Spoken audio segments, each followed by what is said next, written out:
에베소서 6장 5절로 9절입니다. 에베소서 6장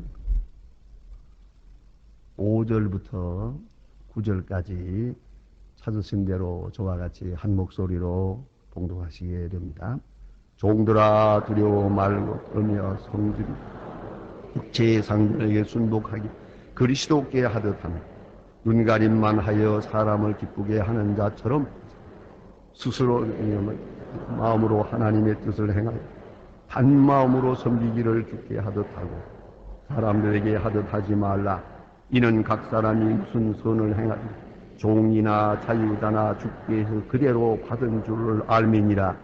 상전들아 너희는 이와 같이 하고 공가를 그치라. 이는 저희와 같이 상전에게 하늘에 계시고 그들에게 외모로 사람을 취하는 일이 없는 줄 너희가 알미니라. 아멘. 오늘 본문에서는 특별히 이렇게 노예에 대한 이야기 그리고 노예의 상전에 대한 이야기가 기록되어 있고 구체적으로 노예는 어떻게 하라, 상전들은 어떻게 하라 라고 교훈하고 있습니다. 이 본문은 오해가 많습니다. 왜냐하면 얼핏 보기에는 노예 제도를 인정하는 게 아니냐. 노예를 해방해야지.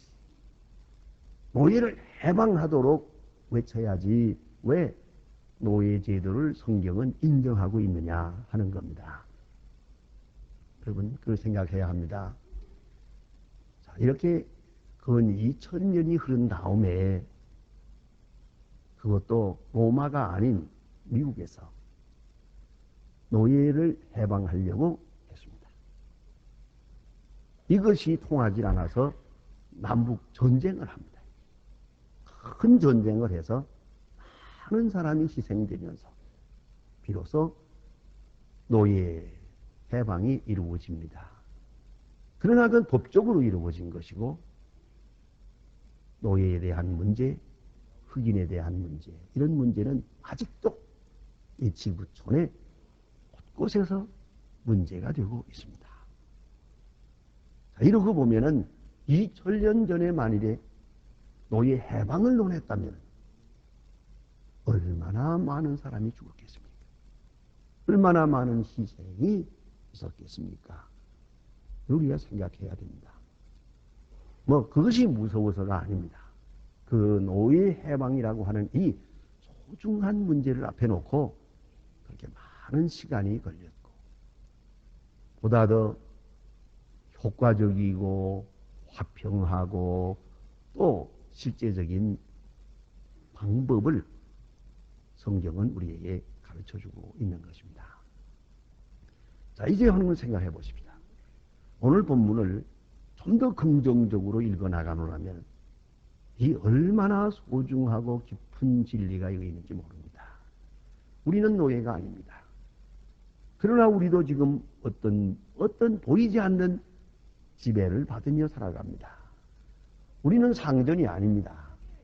그래도 우리는 상당한 권력을 가지고 권력을 행사하며 상전처럼 사는 것이 사실입니다.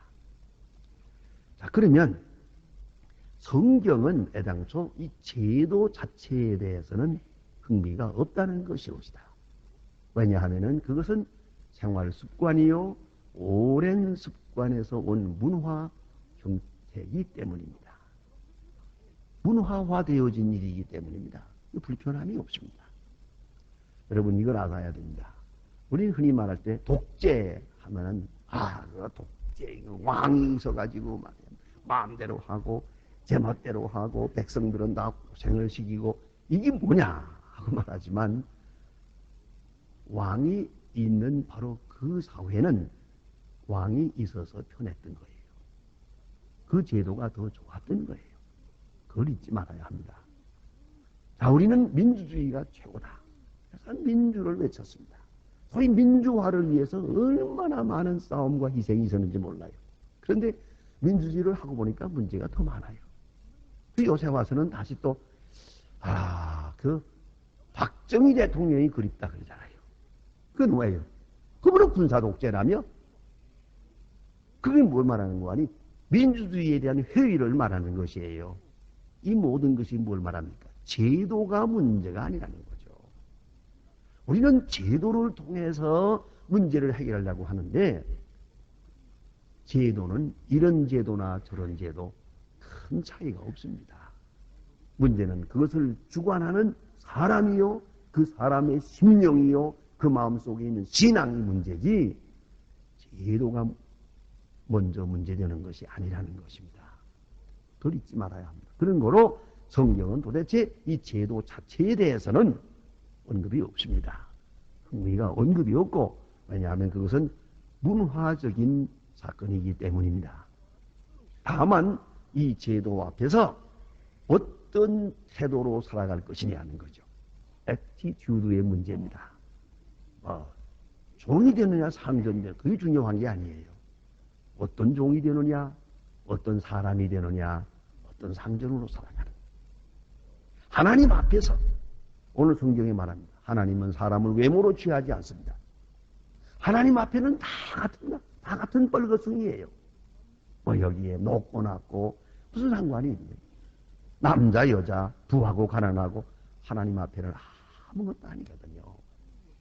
다만 많은 것을 가졌으면 그만큼 사명이 큰 것이에요. 책임이 커요. 낮은 가운데 있는 사람은 그만큼 책임이 적어요. 높은 위치에 있는 사람은 책임이 많아요. 그래서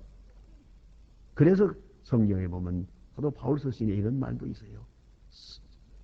미안합니다. 야고보서에 볼 것 같으면 스승이 되지 마라. 될 수만 있으면 선생이 되지 마라. 왜? 책임이 크잖아요. 나 하나 내 책임도 감당하기가 어려운데 내가 남을 가르친다. 그 사람의 운명까지 내가 책임지잖아요. 얼마나 크고 무거운 일입니까? 얼마나 두려운 일입니까? 그렇기 때문에 이 문제는 어떤 처지에 있든 상관이 없어요. 다만 어떤 자세로 하나님 앞에 살아가느냐, 그것만이 문제가 되는 것입니다. 그걸 오늘 말씀하고 있어요. 그래서 노예는 이렇게, 상전은 이렇게 하라라고 말합니다. 여기서 우리가 먼저 한번 노예를 생각해 보십시다. 옛날 로마 제국에 학자들의 연구대로 보면은 6천만 명의 노예가 있었답니다. 로마 제국 전체 중에 6천만 명이 노예요. 사실은 자유인의 4배예요. 노예가 더 많았어요. 자유인보다. 그러니까 온통 노예예요. 그런데 모든 일은 노예가 하는 거예요. 노예 아닌 사람은 아무 일도 안 했어요. 노예가 집을 짓고 노예가 농사를 하고 노예가 길을 닦고 모든 일을 노예가 했어요. 그리고 심지어 예술도 아주 재주 그림도 그리고 그래서 노예가 했어요. 그걸 알아야 합니다. 그리고 더 놀라운 것은요, 의사도 노예예요. 어떤 사람은 선생도 노예예요. 아주 머리가 좋고 또 그런 청명한 사람은 고관이 자기 아이들을 가르치기 위해서. 그게 바로 몽학선생이라는 게요. 노예 불러다가 내 아이 좀 가르쳐라. 그러니까 의사나 선생까지도 노예가 했다 그 말입니다. 그러니까 좋은 노예가 많았고 머리 좋은 노예도 많았고 특별히 충성된 노예가 있었어요. 한평생 주인을 섬기고 잘 섬기고 그리고 주인을 위해서 죽고 헌신하는 그러한 착한 노예들이 많이 있었다 하는 얘기입니다. 노예 해방된 지가 100년이 넘었지만요, 제가 프린스턴 대학에 가서 공부할 때 저녁을 먹고 가끔 산책을 했습니다. 그 바로 나서기만 하면 그 앞에가 골프장이에요. 골프는 안 치지만 골프장 그 길로 쭉 한 바퀴 산책을 했는데 저녁 노을에 산책을 하면서 보다가 제가 깜짝 놀란 게 있어요. 그래서 한 20살 났을까 하는 예쁜 아가씨가 아주 나와서 골프를 치는데 할아버지, 아주 새까만 그런 할아버지가 머리는 하얗게 쉬었어요. 이 골프채를 메고 그 아가씨 뒤 따라가면서 yes ma'am, yes ma'am 하면서 그 골프채를 들고 다니는 걸 보았어요. 그리고 웬일이냐고 했더니 그 노예래요. 노예 해방된 지가 오랬지만은 이 집안의 그 노예는 노예로 사는 게 좋다는 거예요. 그래서는 대대로 노예로 지금 이 집을 섬기고 있는 거예요. 이 할아버지가 이 주인집 아가씨 골프 치러 나왔는데 와서 심부름을 하고 있어요. 나가래도 안 나가는 거예요. 이대로가 좋다는 거예요. 자, 보세요. 이건 정말 자유의 노예입니다. 노예 해방된 지가 100년이 넘었는데도 아직도 그런 노예 같은 그런 분이 있는 걸 보았습니다. 이게 바로 문화라는 거예요. 이렇게 문화가 고쳐지기가 어려운 것입니다. 그런데 이런 착실하고 충성되고 주인을 위해 생명을 바치는 그런 노예들이 있었다 하는 얘기인데요. 그 노예가 생겨지는 경로가 어떻게 되느냐. 노예의 자식이기 때문에 노예입니다. 이게 본질적인 노예입니다. 태어날 때부터 노예입니다. 왜 우리도 그렇지 않습니까? 양반 상민할 때 머리가 좋건 나쁘건 옛날에 쌍놈은 쌍놈이죠. 그렇지 않습니까? 아무리 머리가 좋아도 공부를 아무리 해도 소용없는 거예요. 그렇지 않습니까? 이래서 출생이 노예 집에서 출생됨으로써 노예예요. 이 본질적인 길들여진 노예고, 두 번째 노예는 팔려오는 노예예요. 돈을 많이 빚어지든가 하면 갚다가 못 갚으면 자식을 파는 거예요. 자식이 노예로 가는 거예요. 자기도 노예로 팔려가는 거예요. 빚이 많아져서 빚을 못 갚게 되면 빚 대신 몸으로 노예로 팔려가게 됩니다. 이래서 노예가 되고요. 팔려가고 팔려오고 하는 그런 노예. 또 하나는 이 비참한 겁니다. 전쟁에 지면 포로가 노예입니다. 전쟁에 져서 아주 훌륭한 장군이기도 하고 예술가이기도 하고 학자기도 하지만 전쟁에 졌어요. 그러면 포로로 묶여서 끌려가요. 일단 끌려가게 되면 그건 노예입니다. 그때부터 자기의 누구 아는 사람에게 주기도 하고 팔아먹기도 하고 이렇게 되면 그때부터 노예가 되게 됩니다. 멀쩡한 사람이 노예가 되는 것이옵시다. 전쟁에 패전한다는 것은 그만큼 비참한 것이죠. 자, 그런데 이제 문제가 있습니다. 이 본서를 기록할 때쯤 해서 에베소서를 기록할 때 바로 이때쯤 해서 되어졌던 역사적 사건이 있습니다.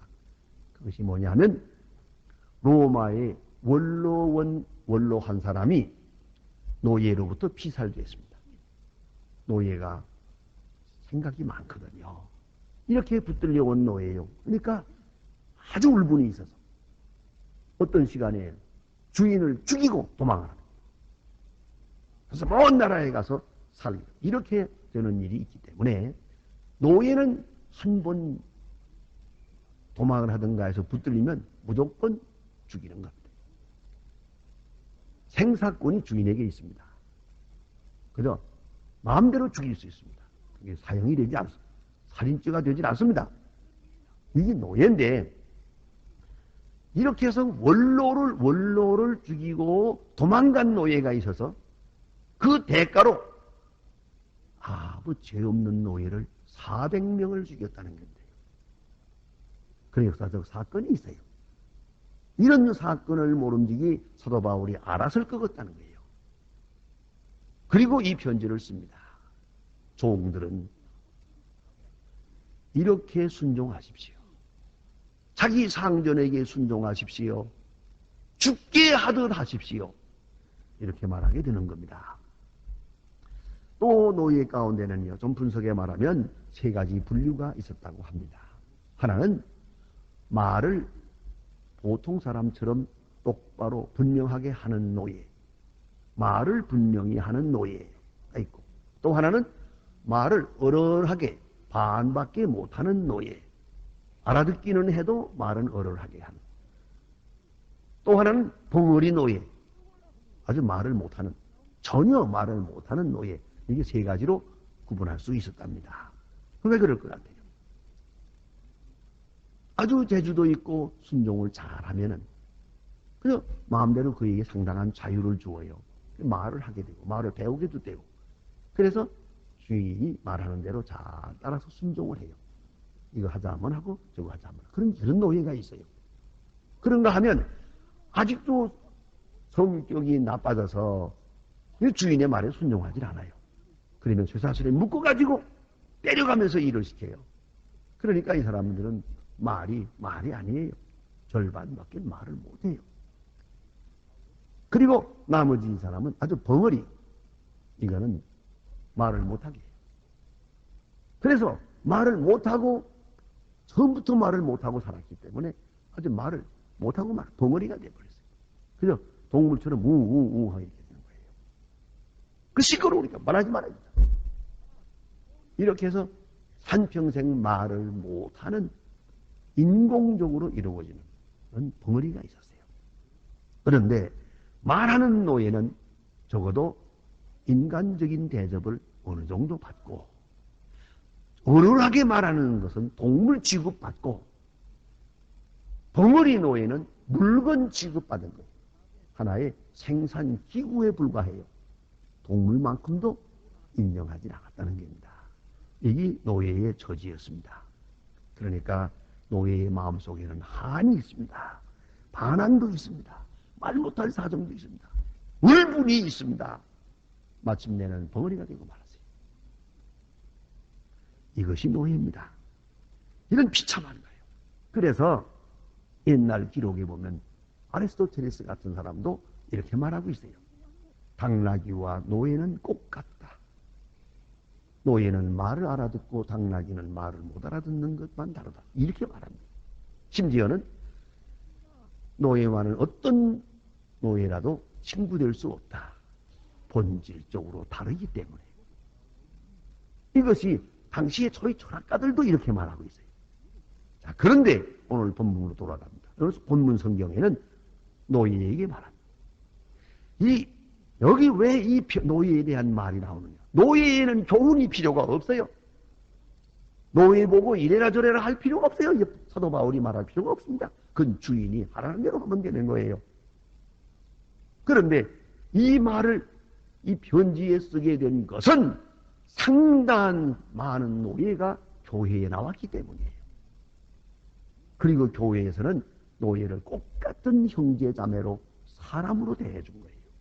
아시겠습니까? 그 사실이 여기에 지금 깔려 있는 거예요. 그러니까 사도 바울이 노예들은 이렇게 하십시오라는 말이 있는 거지. 노예를 사람 취급 안 하는데 교회에 못 나오는데 무슨 편지라고 말고 해요. 전혀 거론할 이유가 없는 거예요. 그거는 혹 말한다면은 상전들 보고 노예 너무 그렇게 때리지 마라 뭐 그런 정도나 할는지 할 말이 없는 거예요. 그건 왜냐하면 많은 노예가 교회에 나왔어요. 그래서 교회에서는 당장 크게 위대한 역사를 이룬 것이 뭐냐면 노예를 사람 취급한 거예요. 그래서 옛날 로마 사람들이 기독교인들을 비평할 때 그 비난하는 말 가운데 보면 이런 말이 있어요. 기독교인들은 부도덕하다. 그게 뭘 부도덕하냐? 그러니까 노예를 사람 취급한다. 아시겠어요? 도대체 이건 이해할 수 없는 거예요. 그 당시로 말하면 전혀 있을 수 없는 윤리예요. 기독교에서는 예수님 말씀대로 모든 사람을 하나님의 자녀로 하나님의 형상으로 똑같이 대했단 말입니다. 그러니까 노예들이 교회에 많이 나왔어요. 또 여자들이 많이 나왔어요. 남녀 노예와 상전을 함께 그리스도 안에서 서로 교제하며 예배드렸어요. 그러니까 오늘 여기서 이 편지가 나오는 거예요. 아주 많은 사람이 노예들이 교회에 나와서 함께 예배하고 그런 하나님의 사랑을 같이 나누게 되었다. 그것을 배경으로 알고 오늘 말씀을 하게 되는 겁니다. 그러니까 왜 이 편지가 나오느냐? 가만히 생각해 보세요. 이제 이 사람들이 집에 가면 노예예요. 그런데 교회 나와서는 주인과 노예가 다 함께 찬송하고 함께 악수하고 아주 정말 사람 대접을 받았단 말입니다. 이러다 보니까 집에 가서 주인이 이래라 저래라 그러기도 가만히 있자. 이거 아까와 좀 다르다 이거. 아까는 나를 사람 취급하더니 여기서 또 동물 취급하네 이거. 이렇게 된 거라고요. 그러니까 사도 바울이 이 사람들아 예수 믿는다고 해서 그리스도 안에서 다 이렇게 영접했으면 이제 너희는 어떻게 해야 되겠냐고요. 이제부터는 억지로 순종할 게 아니라 죽게 하듯 하라. 더 순종해야지 이 사람들아. 어? 교회 와서 사람 취급받았으면 집에 가서는 더 즐거운 마음으로 순종을 해야지. 그걸 교회 가서는 잘해주더니 지금 와서는 왜 이러냐고 이래야 되겠느냐 말이요. 이것이 오늘 본문에 숨겨있는 진리입니다. 그런 일이 있잖아요. 여러분, 자 이제 교회에서는 우리가 다 같이 그리스도 안에서 형제, 자매요, 남선교회요, 전도회요, 뭐 다 이렇게 지냅니다. 다 똑같이 지내지 않습니까, 지금? 아주 아랫사람도 윗사람도 없이 이렇게 그리스도 안에 교제하고, 그 다음에 회사에 또 가보니까 한 사람은 사장이고 한 사람은 수위란 말이야. 어떻습니까? 그때 가서도 저 사장님이 이래라 저래라 하게 되면 가만히 있어라, 이 사람은 예수를 잘못 믿나? 어떻게 이렇게 앞뒤가 틀려? 이래야 되겠습니까? 그게 잘못된 거예요. 이걸 알아야 됩니다. 그래서 오늘 성경은 노예에 대해서 이렇게 하라라고 말하게 됩니다. 그렇기 때문에 교회에 다니는 노예가 집에서 자기 주인에게 어떻게 할 것인가, 이걸 말씀하고 있는 거예요. 이 자체가 벌써 영적으로 볼 때는 벌써 노예 해방이 다 된 거예요. 이 교훈 자체가 노예 해방된 그 확실한 의식 속에서 이 말씀을 하고 있는 겁니다. 그래서 오늘 본문은 너무나 좋은 얘기가 있지 않습니까? 그래서 죽게 하듯 하라 이렇게 말해요. 예수 믿는 노예는 집에 돌아가서 첫째 가만히 보세요. 두려워하고 그래서요. 다른 노예들은 물론 두려워하죠. 주인을 무서워하죠. 때리니까, 죽이니까. 아주 무섭죠. 주인만 보면 벌벌 떨어져. 그런데 예수 믿는 노예는 교회에 가서 주인하고 같이 지냈거든요. 그러면 예수 믿는 노예가 집에 가서 주인을 두려워하지 않아야 되겠네 그 말이에요. 더 두려워해야죠. 이건 다른 의미에서 매 맞을까봐 두렵고 벌 받을까봐 두렵고 죽을까봐 두려운 게 아니에요. 그런 두려움이 아니에요. 이건 다른 의미에서 두려워하고, 특별히 신앙적으로 두려워하고, 또 하나 있죠. 내가 섬기는 주인이 그리스도인이니까. 저분이 나를 사람 취급하고 하나님의 자녀로 영접해 주니까 더 두려워해야죠. 그 방자해서 되나요? 그러면 안 되죠. 그래서 하는 말이에요. 두려워하라. 이렇게 말씀합니다. 그리스도인이기 때문에 내가 그리스도인이고 주인이 그리스도인이니까 그리스도 안에서 나를 이렇게 형제로 대해 주었으니까 더 감사한 마음으로 두려워해야 될 것이고, 또 하나 성실한 마음으로 순종하라. 성실한 마음으로. 또 하나 재밌게 말하죠. 눈가림만 하지 말고. 사람에게 사람을 기쁘게 하려고 하는 마음 가지지 말고, 주인의 눈치 보지 말고, 주인의 상 받으려고 칭찬 받으려고 하지도 말고, 오직 죽게 하듯 주님을 생각하는 마음으로. 왜요? 하나님 앞에 심판받을 거니까. 하나님 앞에서 칭찬받고 하나님께 인정받으면 되니까. 나는 이게 이 주인하고의 관계가 중요한 게 아니에요. 하나님을 생각하면서 하고, 특별히 여기 보니까 눈가림만 하지 말고 성실하게 하고 그리스도의 종처럼 하라. 재미있는 말씀이에요. 이젠 주인의 종이 아니에요. 그리스도의 종이에요. 그리스도의 종처럼 순종하라. 얼마나 좋은 말씀이에요. 그것이 바로 그리스도인의 모습이에요. 특별히 여기 보니까 또 단마음으로 하라. 즐거운 마음으로. 주인이 명령할 때 단마음으로 하라. 왜요? 저분이 나를 사람 취급해 줬잖아요. 저분이 나를 그리스도 안에서 영접해 주지 않았습니까? 그런 거로 전에는 억지로 순종했지만 이젠 그게 아니 기쁜 마음, 주인의 일을 내가 돕는다는 게 너무 좋은 거예요. 영광 때문인 거예요. 저런 부의 주의 노예가 됐다는 게 너무 좋은 거예요. 그래서 즐거운 마음으로 순종하라 이거예요. 한 마음으로 순종하라. 이게 얼마나 좋은 일입니까? 예? 그러니까 좀 미련한 사람은 꼭 매를 맞고야 순종하죠. 억지로 순종하죠. 또 보상받으려고 순종하죠. 불행한 일입니다. 주인을 존경해서 저런 훌륭한 분의 이 집에 내가 노예가 되다. 감사한 마음으로 순종을 하고 옛날과 오늘 같은 일을 하지만 마음은 달라요. 단 마음으로 자원하는 마음으로 감사한 마음으로 순종하라. 그런 말씀이옵니다. 여러분 잘 아시는 테레사 수녀의 기록 가운데 그런 말이 있습니다. 마더 테레사는 이렇게 말합니다. 내가 나 환자들을 내 몸을 만지고 악취 풍기는 사람의 몸을 만질 때 예수님의 몸, 그분의 몸을 만진다는 확신이 없다면 절대로 그 일을 하지 못할 것입니다. 내가 문득병 환자를 만질 때 문득병 환자를 만지는 게 아니에요.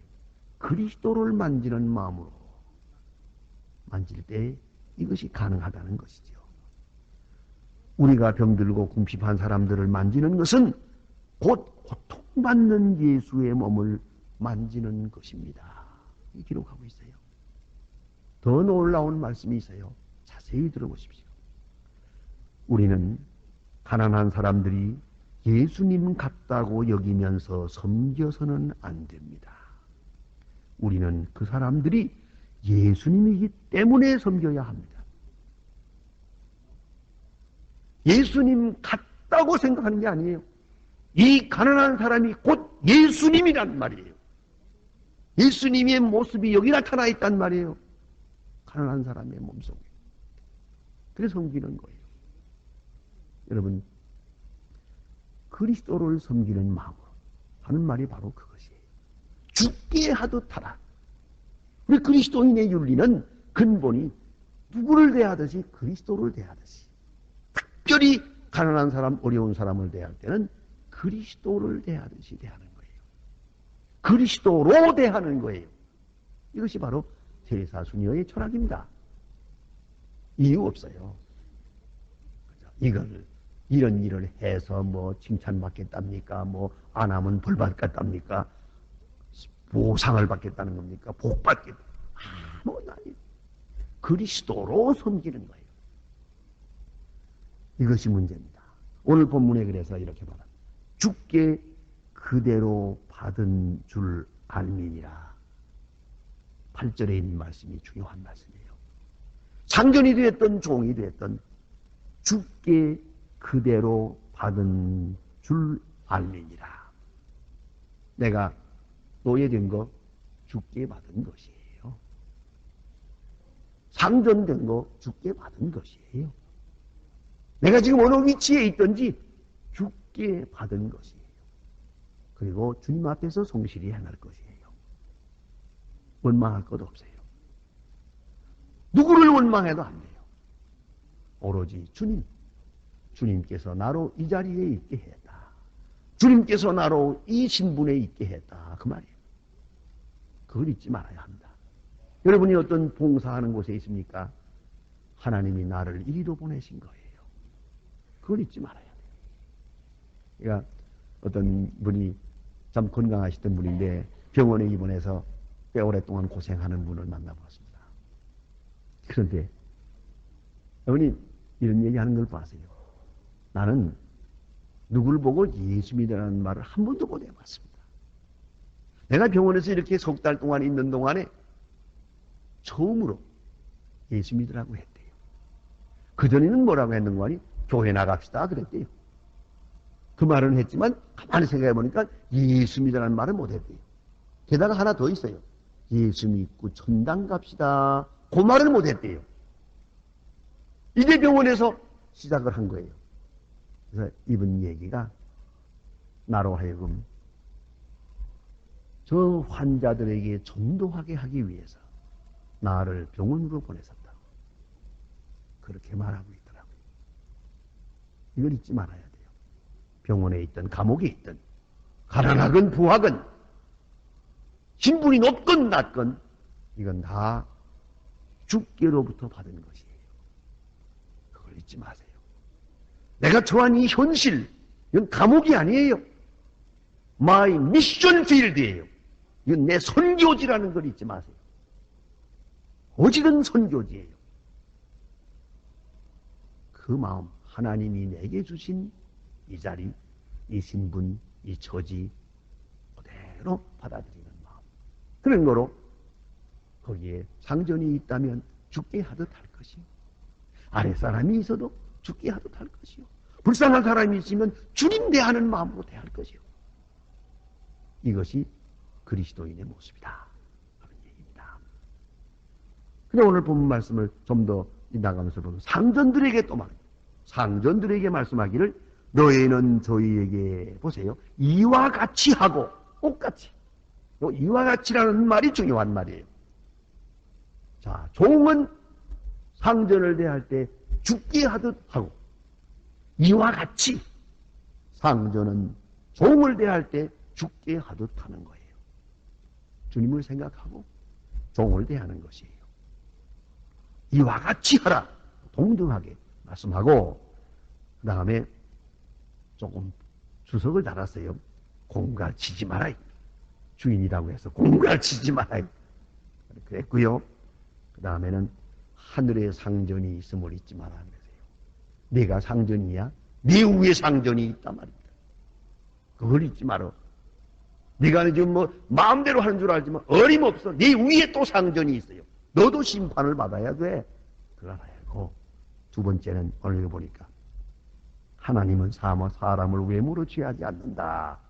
그런 거로 하나님이 볼 때는 상전이고 종이고 별거 아닙니다. 상전이라고 특별히 봐주지도 않고 종이라고 천하게 보지도 않는다. 하나님 앞에는 모두가 똑같다는 것이죠. 하나님은 사람을 외모로 취하지 않는다. 얼마나 귀한 말씀이요. 그런 줄 알고 이 노예를 대하는 하나님 앞에는 1대1이니까 말이죠. 그런 마음으로 저 사람들을 대하라. 이렇게 말씀하십니다. 이제 제가 중요한 말씀을 드립니다. 이러한 사도 바울의 편지를 듣고 이 편지를 받고 노예들이 예수 믿는 노예들이 성실하게 살았습니다. 그래서 로마 제국이 얼마 후에 기독교 국가가 되지 않습니까? 기독교를 박해하던 그 완악한 로마 제국이 무너지고 기독교를 자유를 선포하고 이렇게 됩니다. 그 기독교 자유를 선포하고 기독교 국가가 되게 된 그 깊은 숨은 공로자가 둘이 있습니다. 비하인드, 숨은 공로자 둘이 있는데 하나가 여성이에요. 예수 믿는 여성들이 정결하고 깨끗하게 살았어요. 그 당시에 뭐 클레오파트라를 위수해서 전부 엉망이고 도덕적으로 그때 의학도 좋지 않을 때가 돼서 전부 성병 걸려가지고 아이를 낳으면 이제 뭐 장님을 낳고 막 그랬거든요. 그러니까 머리가 똑똑한 이 로마 군인 고관들이 큰일 났거든요. 우생학적으로. 이러다가 로마 망했단 말이야. 그래서 정결한 여자를 찾았어요. 어디에 있나 하니까 기독교인들이 정결하다. 기독교인들을 강제로 잡아다가 결혼을 했어요. 며느리 삼고 아내 삼았어요. 그래서 거기서 아이를 낳아요. 이 기독교인들을 한 번 딱 만나면은 종교를 지켜주거든요. 아이를 낳아서 잘 키워요. 뭐라고 키우겠어요? 지도하며 하나님의 말씀으로 키웠단 말입니다. 이들이 커서 로마를 뒤집어 놓는 거예요. 그러니까 기독교인들 여성들이 중요해요. 그들이 만일에 이렇게 강제로 끌려갔을 때 아이고 내 팔자야 그리고 자꾸 남편 미워했다면 안 되지. 이것도 하나님이 주신 기회다. 이것도 하나님이 내게 주신 거다 생각하고 잘 받아들였어요. 그리고 남편을 위하고 사랑하고 그리고 아이를 낳아서 그리스도인으로 키웠단 말입니다. 이것이 대로마 제국을 뒤집어 놓게 된 거예요. 또 하나는 노예입니다. 노예들이, 예수 믿는 노예들이, 이야기가 많습니다. 자, 어떤 노예, 주인이 아주 참 예수 믿는 훌륭한 분이야. 이런 분이 어느 날 가만히 밤에 보니까 무슨 소리가 들려와요. 이상하다 생각하고 가까이 가보니까 노예들이 모여가지고 기도회를 하고 있어요. 그리고 주인을 위해서 기도하는 거예요. 우리 주인 건강하게 해주시고, 우리 주인 훌륭한 일하게 해주시고, 우리 주인을 위해서 간절히 기도하는 노예를 보고 주인이 그 앞에 들어가서 무릎을 꿇었어요. 이 사람 제접을 못 받고 이 고통을 당하면서 어떻게 당신들은 하나님을 찬양하고, 어떻게 당신들은 나 같은 나쁜 사람을 위해서 기도한단 말입니까? 감동이 되죠.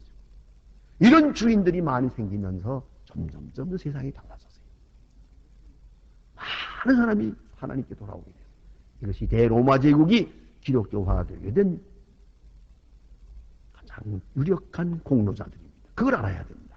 그렇기 때문에 오늘 여기에 성경에 말씀한 대로 예수 믿는 노예는 이렇게 하십시오. 죽게 하듯 하십시오. 했는데 이대로 행함으로써 놀라운 역사가 일어났어요. 대로마 제국을 복음화하는 큰 기적을 여기서 이루게 되었다는 말씀입니다. 더 하고 싶은 얘기가 좀 있는데 그건 다음에 합시다. 왜냐하면 이렇게 기독교가 크게 이루어졌는데 왜 모슬람 교회한테 먹혔느냐 이거예요. 제가 이스탄불에 가서 그 연구했습니다. 4월 동안 있으면서 연구했어요. 바로 노예가 문제였어요. 기독교인들은 노예를 벌써 이렇게 나라가 기독교 국가가 되고 나니까 노예를 천대했어요. 그런데 모슬람은 노예를 세웠어요.